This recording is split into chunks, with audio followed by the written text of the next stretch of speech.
Although you may live for years side by side with someone who is very dear to you, your very closeness may help you to see that you are really on your own.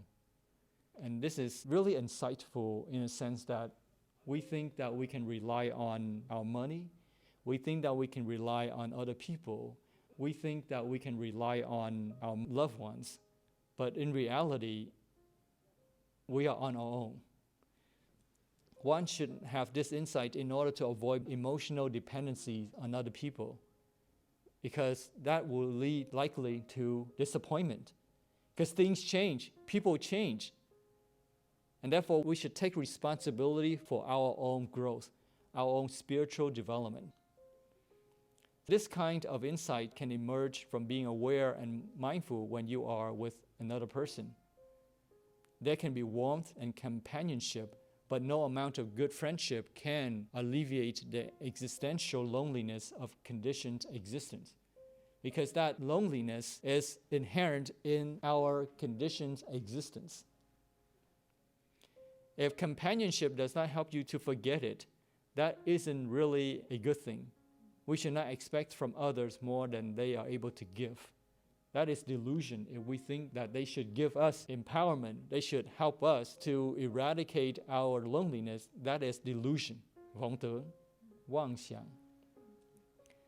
True friendship should lead us towards insight and not emotional dependencies and weaknesses.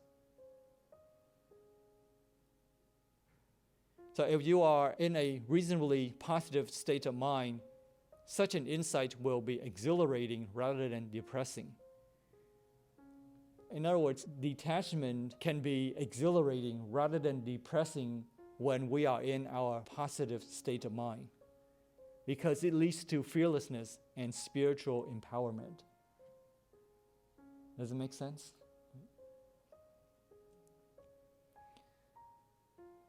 The cause of loneliness here, as we mentioned, not because one doesn't have friends, and one can still feel lonely even among friends and family. The company of friends can only distract one from loneliness. In the Dhammapada, the Buddha says this verse, "He who sits alone, lies alone, walks alone, in diligent practice, and alone tames himself alone, should find delight in living in the forest." The Buddha is not encouraging us to seek isolation, but he's saying here that when you are sufficiently positive in your state of mind, no matter where you are, you will feel fulfilled. If you are not in a positive state of mind and you have this ego separating you from others, then you will feel yourself lonely. So it's not a question of not having friends, but it's more a question of mental separation, the ego. If we want to eliminate the fear of loneliness, we should focus on eliminating our ego. Practice the 4 immeasurables: compassion, loving kindness, sympathetic joy, and tranquility to help other people.